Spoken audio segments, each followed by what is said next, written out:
बीरभूम आसनसोल से मोदी का दोहरा प्रहार, डर बनाम निर्भय जीवन का बिगुल, टीएमसी पर पाप का घड़ा फूटने का दावा।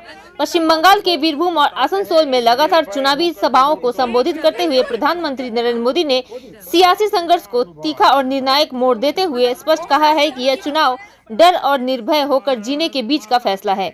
बीरभूम के सूरी मैदान से उन्होंने कानून व्यवस्था, राजनीतिक हिंसा और महिला सुरक्षा के मुद्दों पर तृणमूल कांग्रेस सरकार को कटघरे में खड़ा किया और कहा कि बंगाल की जनता अब भयमुक्त भविष्य के लिए निर्णायक जनादेश देने को तैयार है।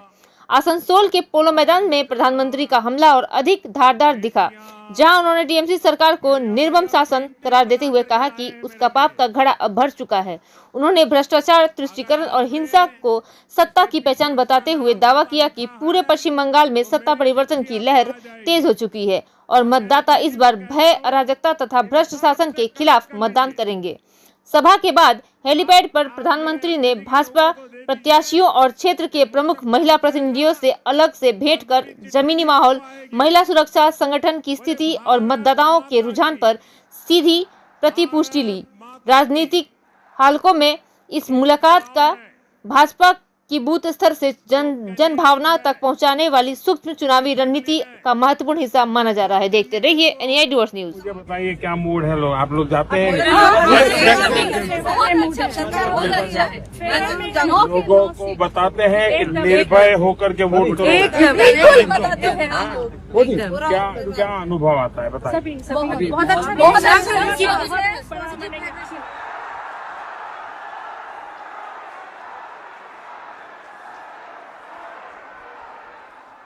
भारत माता की आसानसोलेर पुण्यभूमिते आपनादेर सबाइके आमार प्रणाम। इस मंच से मैं मां कल्याणेश्वरी के चरणों में नमन करता हूं।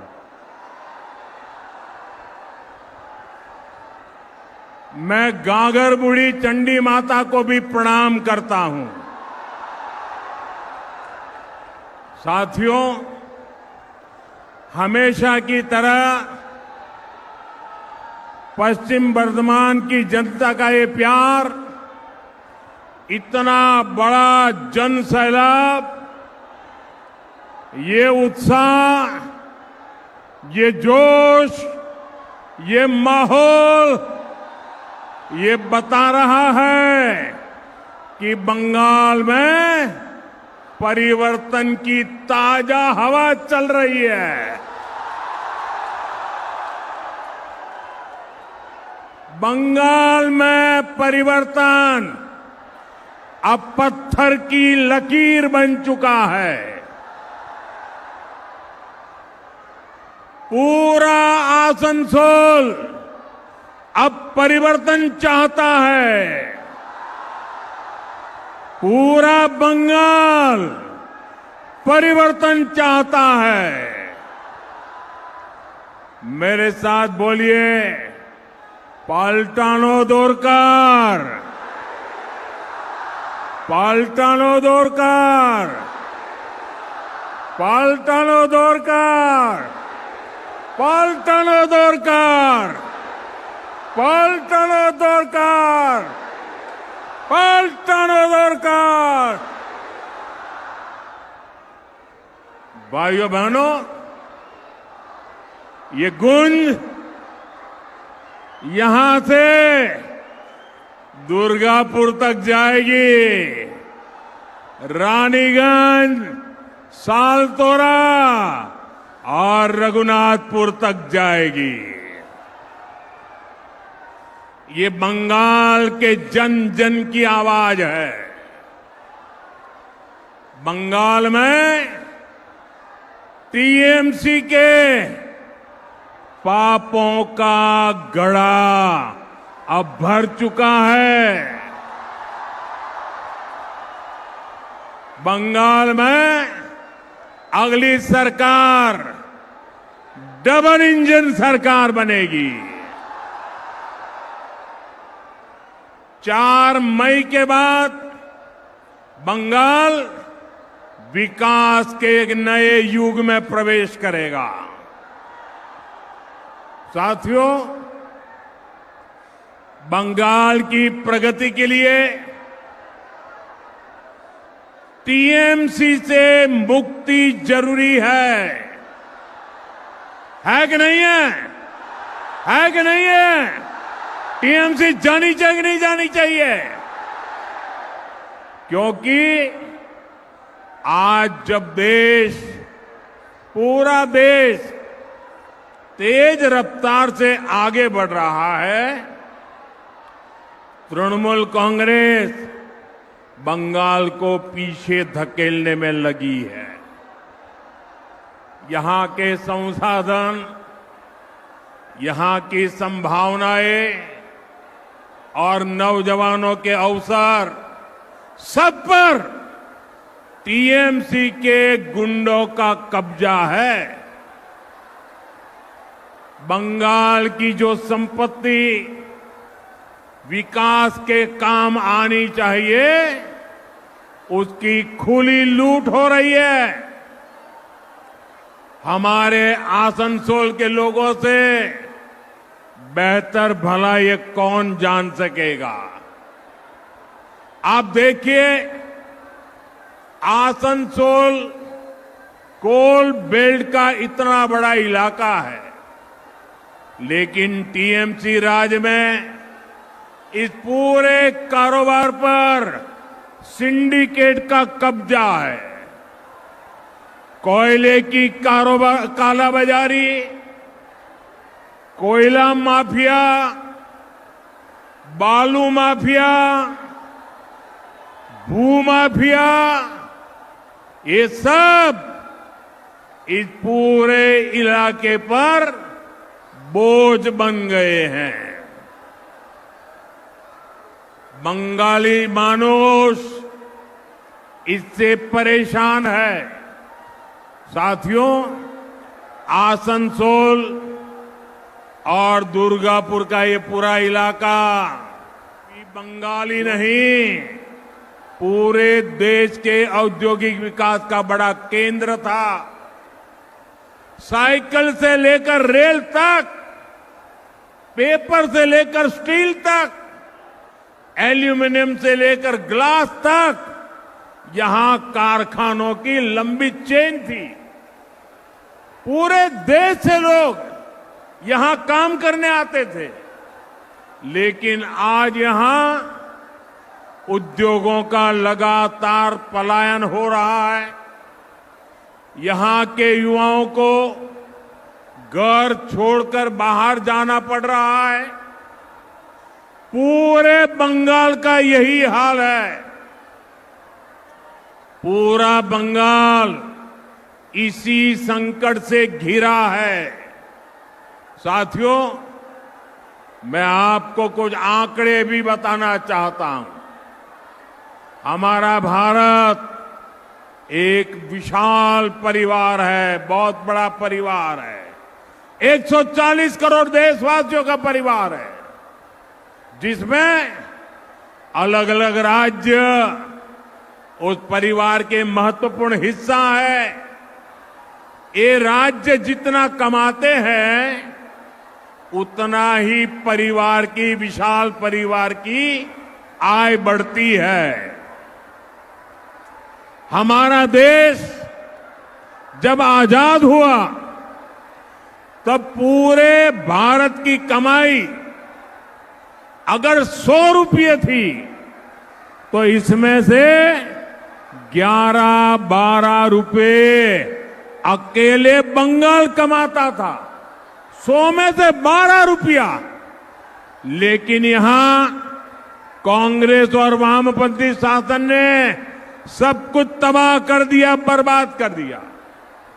और इतना कम था तो 2011 में जब आपने टीएमसी को मौका दिया, तब देश की कमाई में बंगाल का हिस्सा घटकर 6 रुपये रह गया था।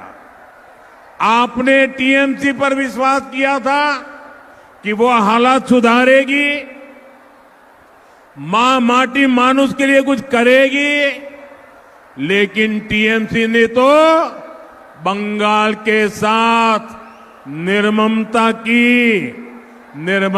की सारी हदें पार कर दी। और आज क्या हालत है?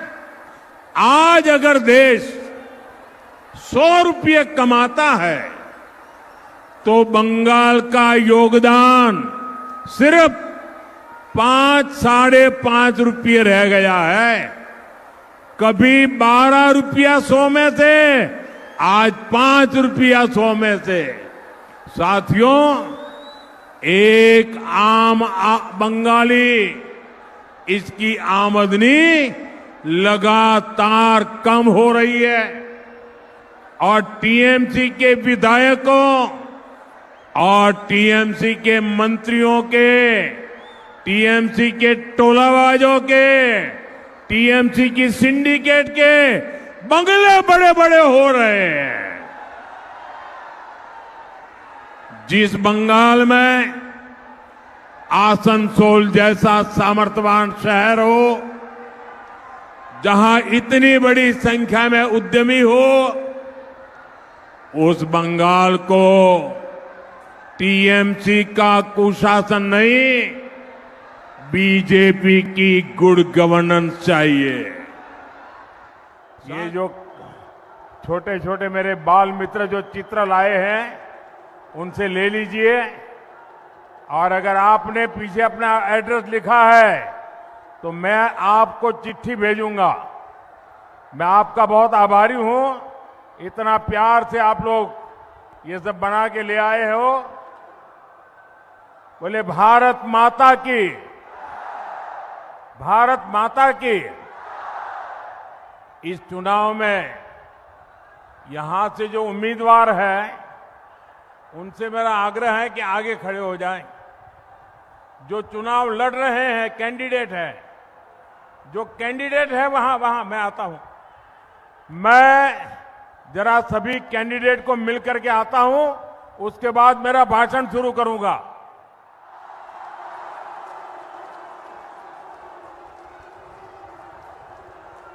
भारत माता की, भारत माता की, जय मां तारा,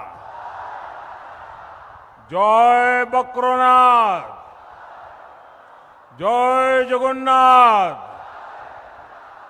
जय निताई। वीरभूम की धरती ऐतिहासिक है, क्रांतिकारी है और प्रेरणाओं से भरी भी हुई है।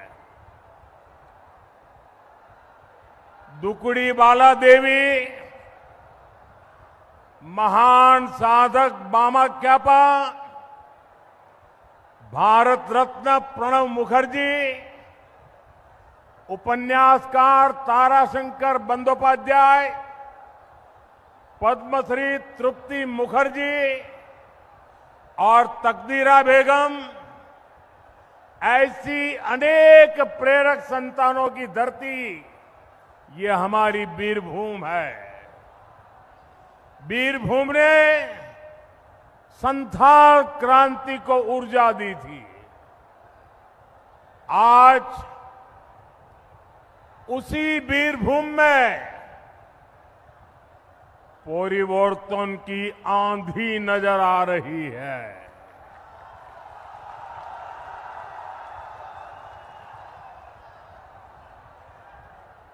मेरे सामने ये विशाल जनसागर, ये परिवर्तन की घोषणा कर रहा है। अभी मैं हेलीकॉप्टर से उतरा और हेलीपैड से यहां तक आया। दोनों तरफ इससे भी ज्यादा भीड़ वहां लगी हुई थी। ये क्या अद्भुत नजारा है। आप सब इतनी बड़ी तादाद में उत्साह, उमंग और जोश के साथ हम सबको आशीर्वाद देने के लिए आए। मैं आप सबका अभिनंदन करता हूं, प्रणाम करता हूं।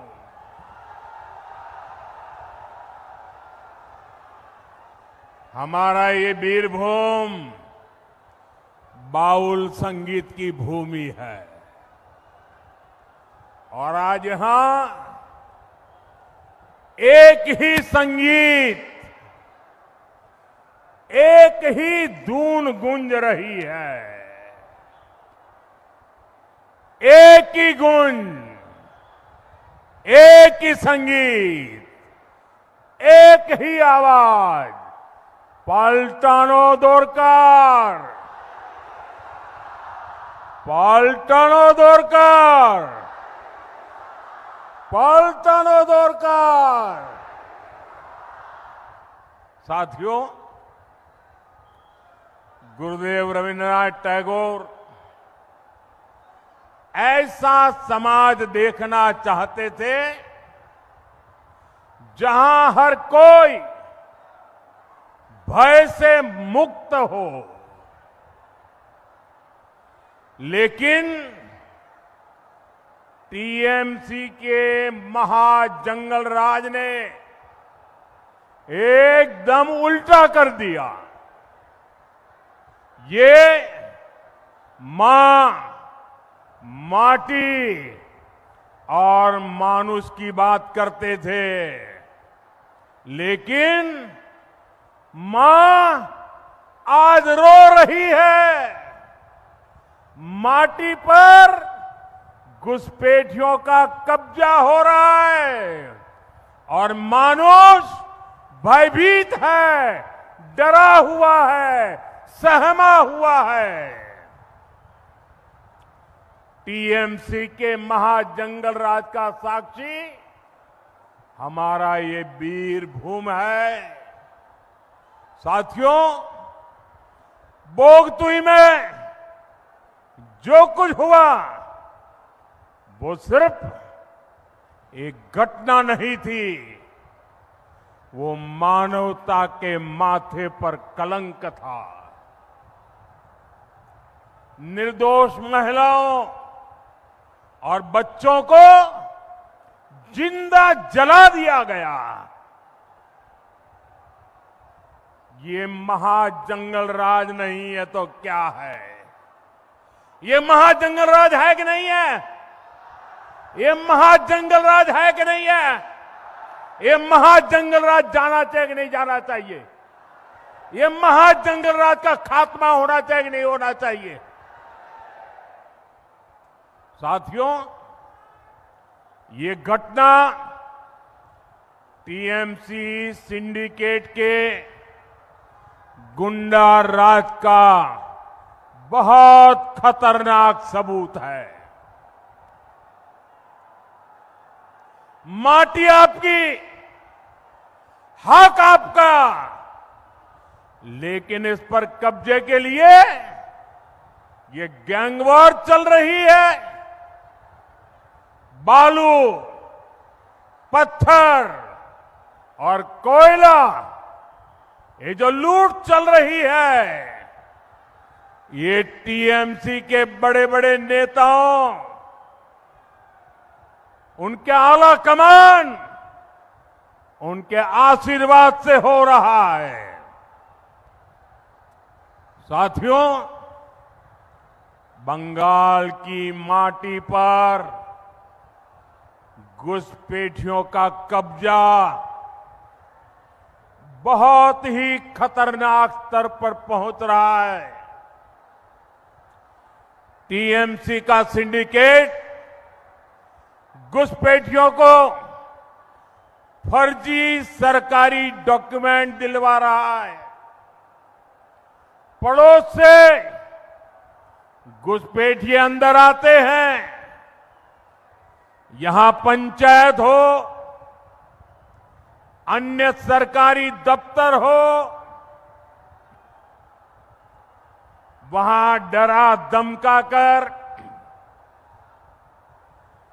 गलत काम कराए जा रहे हैं, फर्जी डॉक्यूमेंट बनाने का एक काला खेल